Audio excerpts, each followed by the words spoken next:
10 বছর পর প্রবাস থেকে দেশে এসে বোরকা পরে স্ত্রী পরকীয়া হাতে নাতে ধরল স্বামী। বিস্তারিত ভিডিও। আসো ভাবি, আসসালামু আলাইকুম। ওয়ালাইকুম আসসালাম। আরে রাজু, তুমি ইনি কে? আরে ভাবি, আপনি আমাকে একটা কাজের লুকের কথা বলছিলেন না, এই জন্য আপনার জন্য একটা কাজের লুক নিয়ে আসছি। উনি কাজের লোক? তো ওনার অবস্থা এরকম কেন? উনি বরকা পইরা পর্দা কইরা কাজ করবেন? ও ভাবি, এই কথা? আরে উনি সবসময় পর্দা করে থাকে, আর উনি 5 ওয়াক্ত নামাজ কালাম পড়ে। কোনো পুরুষ মানুষকে ওনার মুখ দেখায় না, আর পর্দা করে থাকলে তো ভাবি আপনারই বালা। তুমি একদম ঠিক কথাই বলেছো। আচ্ছা, উনি পর্দা করে কি বাসার সমস্ত কাজ করতে পারবে? আরে হ্যাঁ ভাবি, উনি সব কাজই করতে পারে। ঘর মুছা, রান্না বাড়া, আপনি যেখানে লাগাইবেন উনি সব কাজ করতে পারবো। আর আপনি তো জানেননি আমার বাসায় কাজের লোক আছে, না হলে আমি রেখে দিতাম। আর আপনি তো আমাকে বলছিলেনই আপনার বাসায় একটা কাজের লোক দরকার, এই জন্য আমি আপনার কাছে নিয়ে আসছি ভাবি। যাই হোক, তুমি ভালো করছো। উনি পর্দা করে থাকলে আমার এক বিষয়ে ভালোই হবে, কারণ বাসায় আমার হাজব্যান্ড আছে, ওনার মুখটা দেখতে পারবে না, এটাই ভালো। আচ্ছা ঠিক আছে, তাহলে বেতনের বিষয় কি এইখানে বলবো নাকি পরে বলবো? বেতন আরে ভাবি আপনি দিয়েন যে কোনো একটা। আচ্ছা ঠিক আছে, তাহলে আমরা বেতনের বিষয়ে পরে আলাপ আলোচনা করব। আচ্ছা রাজু, তুমি কি থাকবা নাকি চলে যাবা? না না ভাবি, আমি চলে যাই, আমার কাজ আছে। আচ্ছা ঠিক আছে, তাহলে তুমি যাও। আর এই যে আপনি আপনি আসেন আমার সাথে। যাও যাও। হাই হাই, আমার স্ত্রী এসব কি বললো? তার নাকি হাজবেন্ড রয়েছে। আমি যে প্রবাসী মাটিতে 10টা বছর এত পরিশ্রম করেছি, এত কষ্ট করেছি, মাথায় ঘাম পায়ে ফেলে টাকা উপার্জন করেছি আমার এই স্ত্রীর সুখের জন্য, আর সেই স্ত্রী আমার অবতনে অন্য একটা ছেলেকে নিয়ে স্বামী বানিয়ে বাসায় রেখেছে, তার সাথে সময় কাটাচ্ছে। আমি আজকে তোমাকে দেখছি, দাঁড়াও। আই কবির, ওঠো না। আরে ওঠো। কি হয়েছে বলো তো? দেখো না কাকে নিয়ে আসছি। কে ওটা? আরে ওঠো না। বাবা, উঠতে বললে উঠা যায়? কালকে সারা রাত রোমান্স করছি দুজনে, এখন উঠবো কেমন? এক ঘুমাতে দাও। আরে শোনো না, ওঠো। এটা আমাদের বাড়ির কাজের মেয়ে। আচ্ছা, এখন থেকে আমাদের আর কোনো চিন্তা নাই। এখন থেকে আমি আর তুমি সারাক্ষণ শুধু সময় কাটাবো। বাসার সমস্ত কাজকর্ম তো ও করবে। এখন থেকে আমি তোমাকে সময় দিব। খুব সুন্দর করছো। যাও, ওর কাজ কাম করে ওকে বুঝাই দাও, যাও। আচ্ছা ঠিক আছে, আপনি গিয়ে এই কাপড় চোপড়গুলো কেচে দেন, আর আমার ওয়াশরুমটা পরিষ্কার করে দিবেন, আর হচ্ছে কিচেনটা পরিষ্কার করে দিবেন, আর ফ্রিজে গরুর মাংস রাখা আছে ওইগুলো সুন্দর করে রান্না করবেন, কেমন? আচ্ছা ঠিক আছে। হাই হাই, আমার স্ত্রীটা হলে আমার অবতরে এইসব করেছে এত বছর, আর তার সব কাপড় চোপড় আমাকে তো ধোয়াবে, আর অন্য ছেলের সাথে আমার স্ত্রী এভাবে থাকছে, আমি এটা কখনো মেনে নিতে পারবো না। তুমি একদম ঠিক কথাই বলছো। এখন থেকে আমি তোমাকে সময় দেব, আর উনি বাসার সমস্ত কাজকর্ম করবেন। আমাদের আর কোনো টেনশন নেই। আমি এগুলো কি দেখলাম? আল্লাহ, তুমি এগুলো দেখার আগে তুমি আমাকে নিয়ে গেলে না কেন? আর এইসব ছোট ছোট প্যান্ট, হায় আল্লাহ, আমার স্ত্রী কি করছে? সিসি, আমি মেনে নিতে পারছি না, আমি সহ্য করতে পারছি না। আল্লাহ, তুমি আমাকে কেন প্রবাস থেকে দেশে ফিরাইলে? আল্লাহ, আমি এগুলো কি দেখতেছি? দাঁড়া, তোকে আমি দেখতেছি, আমি তোকে উচিত শিক্ষা দিবই দেবো। দেখি তো ও কি বলছে। ও মনে হচ্ছে কোনো কিছু বলছে, দাঁড়া শুনি তো। আচ্ছা, তোমার চোখে কি হয়েছে বাবু? চোখে আর বলো না, আজকে সকাল থেকে কি যেন হয়েছে, মানে চোখে একা একা পানি পড়তেছে। আচ্ছা ঠিক আছে, শোনো, আমার 10 লক্ষ টাকা লাগবে, বুঝছো? 10 লক্ষ টাকা লাগবে মানে? তুমি 10 লক্ষ টাকা দিয়ে কি করবা? কিছুদিন আগে না আমি তোমাকে 5 লক্ষ টাকা দিলাম। হ্যাঁ দিছিলে 5 লক্ষ টাকা, আর তাছাড়া আমি একটা জায়গা দেখছি, বুঝছো? ওই জায়গাটা খুব পছন্দ হয়েছে, আমরা দুজন মিলে ওই জায়গাটা কিনবো, এবং কিনে ওইটা আমি তোমার নামে করে দেবো। সমস্যা নাই, আমার নামে তোমার করতে হবে না, তোমার নামে করলেই হবে। আমি তোমাকে অনেক বিশ্বাস করি, তোমাকে অনেক ভালোবাসি, তোমার প্রতি আমার অনেক বিশ্বাস আছে যে তুমি আমাকে কখনো ঠকাবে না। আর শোনো না, টাকা লাগবে, তুমি টাকা যখন তখন আমার কাছে চাইতে পারো। টাকা তো আর আমি দিব না, টাকা তো দিবে ওই বলদটা, আমার প্রবাসী হাজব্যান্ড। ওর কাছে আমি যখন যত টাকা চাই ও আমাকে দিয়ে দেয়, ও আমাকে প্রচুর বিশ্বাস করে। আরে ও তো একটা গাধা, যদি একটা গাধা নাই হইতো তাহলে কি আমি যখন যত টাকা চাইবো তত টাকাই আমাকে দিবে। তুমি কোনো টেনশন করো না, তোমার যত টাকা লাগবে তুমি শুধু আমাকে বলবে। না বাবু, টেনশন তো হয়, তোমার ওই বলদ মার্কা হাজবেন্ড যদি কখনো জেনে যায় আমাদের বিষয়টা, আমি তোমার এখানে আসি, তোমার সঙ্গে আমার সম্পর্ক আছে, তখন কি হবে বলো তো একবার? আরে তুমি একদম চিন্তা করো না এই বিষয় নিয়ে। ও জানলে জানবে, তাতে আমার কি। শোনো না, আমরা ওর কাছ থেকে ওর টাকা পয়সা নিয়ে তারপর আমরা বাড়ি গাড়ি জায়গা জমি সব কিছু কিনে তারপর ও যখন প্রবাস আসবে তখন আমি ওকে তালাক দিয়ে দিব। আর তারপরে আমি আর তুমি সংসার করব। সবই ঠিক আছে বাবু, তবুও না ভয় হয়, দেয়ালেরও কান আছে বুঝতেছো, যদি একবার জেনে যাই হাতে নাতে ধরে ফেলে আমাদের, তখন কি হবে বলো তো একবার? আর জানতে পারবে না, আর ও জানবে কিভাবে? ও তো প্রবাসে রয়েছে, ও কি বাংলাদেশে নাকি যে জানতে পারবে? এত চিন্তা করো না তো, ও প্রবাস থেকে আস্তে আস্তে আমাদের সব প্ল্যান সাকসেস হয়ে যাবে। চিন্তা তো আমি তোমাকে নিয়ে করি, আমি তো আর আমাকে নিয়ে চিন্তা করি না বাবু। তুমি তোমার এই খ্যাতমার্কা হাজবেন্ডের সঙ্গে যে কিভাবে থাকো, তোমার মতো একটা ফুটফুটি সুন্দরী মিষ্টি মেয়ে ওর সাথে মানায় বলো? আমাকে দেখো কত হ্যান্ডসাম একটা ছেলে, তোমার সাথে কত সুন্দর মানায় বলো বাবু? হ্যাঁ, তুমি একদম ঠিক কথাই বলেছো। আর আমি কি ওই খ্যাতটাকে বিয়ে করতে চাইছি নাকি? ওই খ্যাতটার সাথে তো আমার বাবা মা জোর করে আমাকে বিয়ে দিছে। দেখো না, এখন আমার জীবনটা পুরো বরবাদ করে ফেলছে। ও আসে না, আমার সাথে থাকে না, ও যা রয়েছে প্রবাসে। আমাদের বিয়ের 6 মাস পরে ও প্রবাস চলে গেছে। আর দেখো এদিকে আমি একা একা, আমার তো কোনো সমস্যা নেই, তুমি তো আছো, আমি তো তোমার সাথে সময় কাটাতে পারছি। অনেক ভালো, আমি অনেক খুশি হয়েছি যে তোমার মতো একটা মেয়েকে আমি আমার বউ করে পাবো। এখন তো গার্লফ্রেন্ড আছে আমার নাকি, যখন ইচ্ছা হয় তখন তোমার কাছে আসি, কোনো সমস্যা নেই। হ্যাঁ, এইটাই, তোমার যখন মন চাইবে তখন তুমি আমার কাছে চলে আসবে। তবে হ্যাঁ, টাকা কিন্তু খুব তাড়াতাড়ি দিতে হবে, না হলে ওই জায়গাটার অন্য কেউ নিয়ে নেবে, তখন তো আর কিনতে পারবো না। আচ্ছা ঠিক আছে, বাদ দাও ওইসব, আমি টাকার ব্যবস্থা করব। আচ্ছা ঠিক আছে, তাহলে এখন কী করবা বলো? তাহলে আমরা আর দেরি করছি কেন? এই কাজের লোকের বাচ্চা, তোর এত বড় সাহস, তুই আমার রুমে নক করে সারা ঢুকে গেছিস? তোর এত বড় সাহস কে দিয়েছে? আমার বেডরুমে নক না করে ঢুকে গেছিস কেন? এই কে তুই? হ্যাঁ কে? অন্য মধ্যে রুমে ঢুকলি কেন? হ্যাঁ, আমি এখানে রোমান্স করছি, রোমান্সের সময় ঝামেলা করলি কেন তুই? হ্যাঁ, কে রে? কি সমস্যা তোর? কথা বলছিস না কেন? বোবা হয়ে গেছিস? কথা বলতে পারিস না তুই? কথা বলতে পারি, কিন্তু আমি কথা বললে না সব উল্টাপাল্টা হয়ে যাবে। কি রে ফকিন্নির বাচ্চা, তোর কণ্ঠ এরকম বেডা বেডা হয়ে গেল কেন? এই তুই কি হিজড়া? হ্যাঁ, তুই না মেয়ে মানুষ, মেয়ে মানুষের কণ্ঠ বেডা বেডা কেন হবে? এই তুমি শুনছো? এই এই সত্যি করে বল, তুই কি হিজড়া? বল হিজড়া না মেয়ে, সত্যি করে বল। এই বাবু তোমার মুখ খোলো, ও মুখ না খুলে বুঝতো না, মুখ খোলো। হ্যাঁ, তুমি একদম ঠিক কথাই বলছো। দাঁড়া, তুই কি তোরে দেখতে হবে। কল কল বলতেছি। মুন্না, তুমি তুমি আমি হিজড়া? তোর রোমান্সের সময় এসে আমি ডিস্টার্ব করছি? হ্যাঁ, এই এই এই! হয়েছে? কি হ্যাঁ, কথা কইতাছস না কি লাগে? কি আমতা কইতাছস কি লাগে? তুমি প্রবাস থেকে চলে আসছো, তুমি আমাকে একটাবার কল দিয়ে আসবে না? হায় হায়, বড় অন্যায় করে ফেলছি আমি তোরে কল না দিয়া। হ্যাঁ, বড় অন্যায় করে ফেলছি। এই তুই কি বলছস? হ্যাঁ, আমি টাকার মেশিন? আমি টাকার মেশিন?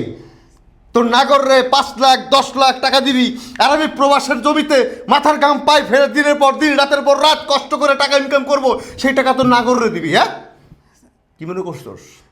হ্যাঁ, ঠিকই করছস। প্রবাসে যারা থাকে না তারা টাকার মেশিন। সবচাইতে বড় ভুল করে প্রবাসীরা তার বউয়ের নামে ব্যাংক অ্যাকাউন্ট খোলা, তার বউর কাছে সমস্ত টাকা পয়সা দিয়া, জমি জাতি যা কিনে সব তার বউর নামে দিয়া। সবচাইতে বড় ভুল করে আমাদের মতো প্রবাসীরা পরিশ্রম করে টাকা তার বউর নামে দিয়ে। আর তার বউরা কি করে? হ্যাঁ, শখের নাগররা নিয়ে ঘরের মধ্যে রোমান্স করবে। আর কি বলবো, আমি একটা বলদ। হ্যাঁ, আমি বলদ। বলদ দেখে তোর মতো একটা কালনাগিরে বিয়ে করছিলাম, তখন বুঝি নাই। অন্তর চেহারায় দেখে বুঝতেছি। হ্যাঁ, সাপ যেমন ফসফস করে না, তো তেমন করে তোর নাগরের সাথে গল্প করতেছিলি। আর কি বলছস? হ্যাঁ, থালা বাসন ধুইতে, জামা কাপড় ধুইতে, গরুর মাংস ফ্রিজের মধ্যে আছে সেগুলো রান্না করে তোর নাগরে খাওয়াবি, পাওয়ার বাড়াবি, তারপর রোমান্স করবি, তাই না? কার টাকা দিয়ে কিনছস গরুর মাংস? হ্যাঁ, কার টাকা দিয়ে কিনছস? এই প্রবাসীর টাকা দিয়ে কিনছস। আর সেই টাকা দিয়ে গরুর মাংস কিনা নাগরে খাওয়াইছস, শরীরের শক্তি বাড়াইছস, তারপরে তোর রোমান্স করতেছস। কেন? হ্যাঁ, বিয়ে করানোর সময় কি কইছিলি মনে পড়ে?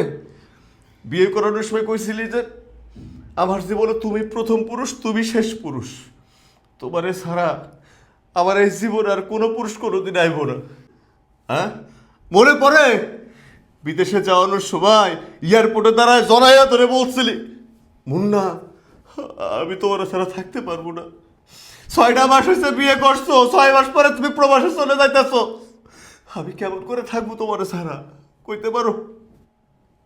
সেসব কথা তোর মনে নাই? প্রবাসে যাইয়া 2 মাস কাজ পাইছিলাম না, তোরে টাকা পাঠাইতে পারছিলাম না, তুই কি কইছিলি? টাকা পয়সার আমার দরকার নাই, তুমি ভালো থাকো, সুস্থ থাকো, এইটাই আমি চাই। তারপরে যখন কাজ পাইলাম শুরু হইলো তোর আবদার, আবার আবার এইটা লাগবো, আবার ওইটা লাগবো, আবার এইটা লাগবো, আবার ওইটা লাগবো। সারা মাস কাজ করি, মাসের শেষে বেতনের আগের দিন খালি চিন্তা করি কখন টাকাটা হাতে পাবো, কখন আমি বাড়িতে পাঠাবো, কখন আমার বড় মুখে একটু হাসি ফুটবো, কখন আমার বউ একটু ভালো মন্দ খাইবো, কখন আমার বউ একটু ভালো মন্দ পোশাক পরবো। যখন সারা মাসের বেতনের টাকাটা হাতে পাইতাম, টাকাটা নিয়ে চিন্তা করতাম যত সময় না এই টাকাটা আমি বাড়িতে পাঠাইতে পারতাছি, তত সময় মনে হয় আমার বউটা খুব কষ্ট করতেছে। আমার বোর পরনে শাড়িটা পুরানো হয়ে গেছে, ও আমার গত মাসে কইছিল তুমি বেতন পাইলে নতুন একটা শাড়ি কিনবো। সবটা সময় তোরা নিয়ে চিন্তা করছি, কখনো আমার নিজের চিন্তা করি নাই, নিজে ভালো একটা পোশাক পরি নাই। আমার রুমমেট যারা আছে সবাই বড় বড় কাশি কিনা ভাগা দিয়ে খাইছে, আমি খাই নাই, শুধু ডিম ভাজা দিয়ে ভাত খাইছি আর চিন্তা করছে আমি যদি আলু খাসির মাংস দিয়ে ভাত খাই মাস শেষে আমার বউরে টাকা পাঠাইতে পারবো না। এই তোর জন্য করছি না, আর তুই আমার ঠকাইছস দিনের পর দিন, রাতের পর রাত। যে মানুষটা তোরে নিয়ে ভাবছে, তোর লেগে কষ্ট করছে, সেই মানুষটারে তুই ঠকাইছস কেন? হ্যাঁ আমি কি আমার লেগে প্রবাসে গেছিলাম? আমি তো দেশে থাকতে পারতাম, অটো চালাইতে পারতাম, রিক্সা চালাইতে পারতাম, চালাই তোর খাওয়ান দিতে পারতাম, কিন্তু আমি এটা চিন্তা করি নাই। আমি চিন্তা করছি আমার এত সুন্দরী বউ, এই বউরে তো আমি, এই বউর তো কষ্টে রাখুন যাইবো না, এই বউর তো সবাই ভালো রাখুন যাইব, ভালো রাখতে হইব, এই চিন্তা করে কষ্ট করছি। বিশ্বাস কর প্রথম মাসে কাজে একটু ভুল হয়েছিল দেখা আমার এটা গরম লোহা পিঠের উপর ঠাইসে ধরছিল, শুধু চিল্লাইছি মারে বাপরে করে চিল্লাইছি। ওটা প্রবাসের মাটিতে কেউ কারো দেখে না, কেউ কারো দেখে না। এই পুরা জায়গা দিয়ে 3টা দিন ঘরে বসে বসে কাঁদছি আর কাঁদতাইছি। তুই কখনো ফোন দিয়ে আমার কষ্ট নাই, তুমি খাইছো, তুমি কি করতেছো, তোমার শরীরটা ভালো আছে কিনা, তোমার চেহারা এমন হয়ে গেছে কিনা, এই কথা কখনো তুমি আমার কও নাই। যখনই তোমার ফোন দিছি আগে কইছো কি, শোনা আমার না এই মাসে 2 লক্ষ টাকা লাগবো।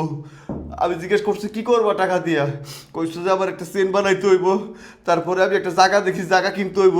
তারপর যখনই ফোন দিছি তখনই শুধু টাকা চাইছো, শুধু টাকা চাইছো, কখনো একটা বার আমার কথা জিজ্ঞাসা করো নাই আমি খাইছে কিনা, আমি ঘুমাইছে কিনা, আমার কাজ ঠিক মতো করতেছে কিনা, আমার শরীরটা ভালো আছে কিনা।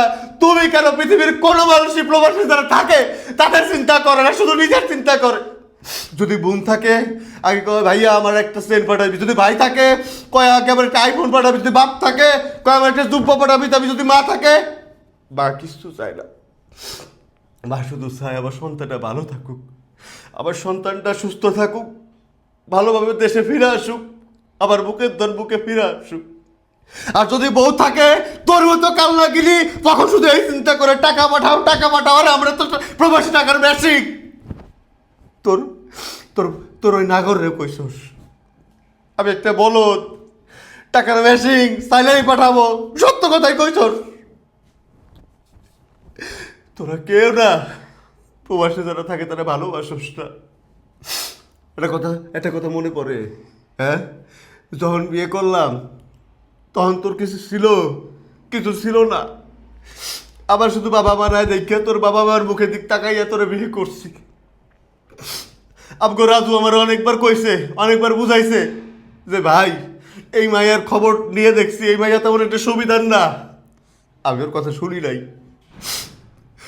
আমাকে নয়ন ভাই আমারে কইছে এইবারে বিয়ে করলে তুই সংসার করা পারবি না।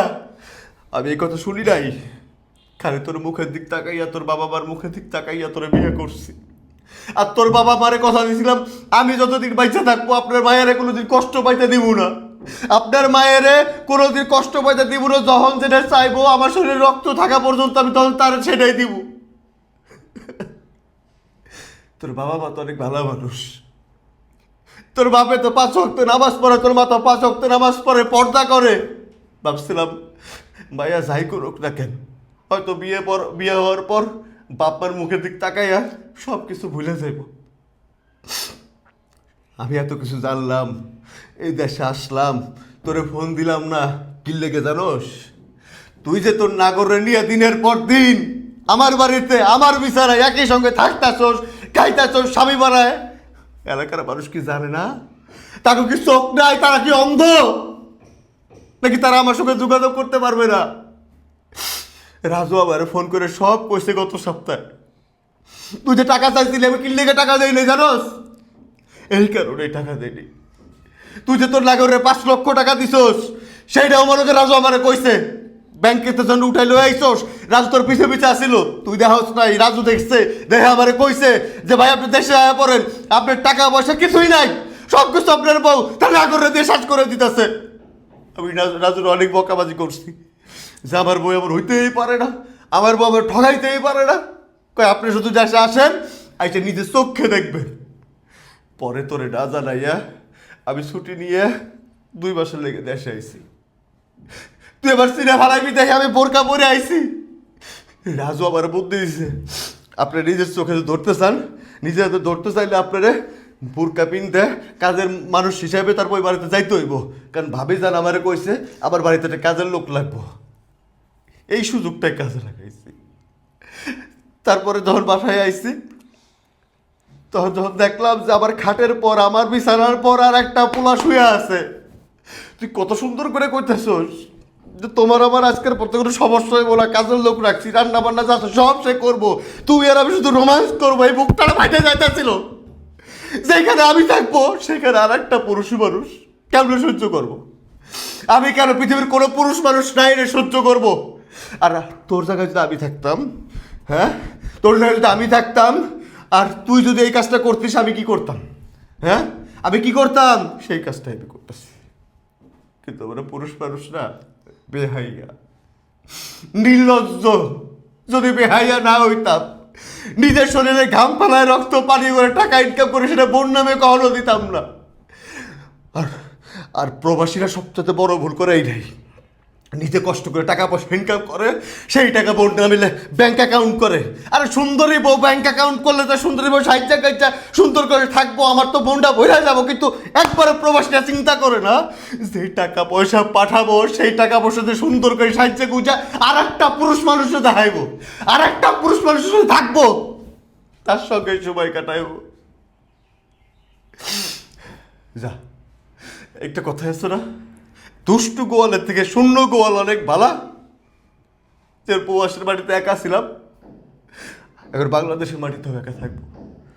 তুই চলে যা, তোর বাপমার কাছে চলে যা। আমি তোর সাথে আর কোনো ঝগড়াঝাটি করতে চাই না, আমার মান সম্মান নষ্ট করতে চাই না।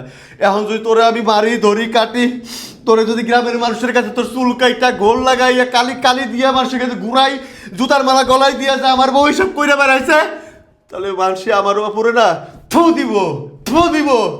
কারণ সবাই রাখে রাজু আর নয়ন আমারও থু দিব না কইছিল তোর বিয়ে না করার লাগে, তোর নামে ব্যাংক অ্যাকাউন্ট না করার লাগে। তাকে কথা আমি শুনি নাই। যা যা, তুই আবার সামনে তো জায়গা। মুন্না, আমি ভুল করে ফেলছি, আমার মাফ করে দাও। আমি অনেক বড় অন্যায় করছি। আসলে আমি তোমার সাথে যা করছি অনেক বড় অন্যায় করছি। যে অন্যায় করছি এই অন্যায়ের কোনো মাপ হয় না। তারপরেও আমি তোমার কাছে মাপ চাইতেছি, তুমি আমার মাফ করে দাও। তোরে মাফ করলে না আমার পৃথিবীর কেউ মাফ করবো না। যা, ভালোই ভালোই কইতাছি আমার সামনে চলে যা, তুই না করে নিয়ে তুই আমার সামনে তুই চলে যা। এই এদিকে আয়। এদিকে আয়। কি হ্যাঁ, চোখ মুখ অর্থের মধ্যে গেছে কিনলে লেগে? জায়গা তুমি কিনবি না? ওরা নিয়ে সুখে শান্তিতে সংসার করবি না? তোদের তার কোনো ঝামেলা নাই। যা, রাস্তা ক্লিয়ার করে দিলাম, ওরে লয়ে যা।